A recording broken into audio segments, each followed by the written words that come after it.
But எனக்கு ஒரு பெரிய டவுட் என்னன்னா, ஹஸ்பண்ட் அண்ட் ஒய்ஃப் வீட்டில் ரொம்ப நேரம் சேர்ந்துருந்தாவே வந்து சண்டை வந்துடும்.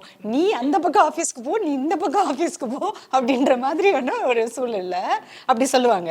பட் நீங்கள் 2 பேரும் சேர்ந்தே பிஸ்னஸில் ட்ராவல் பண்ணும்போது மிஸ் அண்டர்ஸ்டாண்டிங், சண்டை இதெல்லாம் எப்படி இருக்கும்? அதெல்லாம் நிறைய வரும், நிறைய இருக்குது.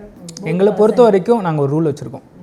Simple, what ever situation, respect மட்டும் என்றைக்குமே இருக்கணும்.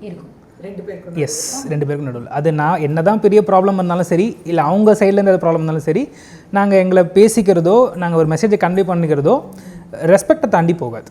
ஸோ அவங்களுக்கு ஒரு ரெஸ்பெக்ட் நான் கொடுப்பேன், எனக்கு ஒரு ரெஸ்பெக்ட் அவங்க கொடுப்பாங்க. மேபி அதுதான் வந்து இவ்வளோ தூரம் எங்களை சேவை பண்ண கொண்டு வந்திருக்குன்னு கூட நாங்கள் நினைக்கிறோம். ஆக்சுவலி இங்கே வர நிறைய பேர் ஸ்டூடெண்ட்ஸ்க்கு நாங்கள் ஹஸ்பண்ட் அண்ட் ஒய்ஃப்னே தெரியாது. ஆமாம், நிறைய பேர் தெரியாது.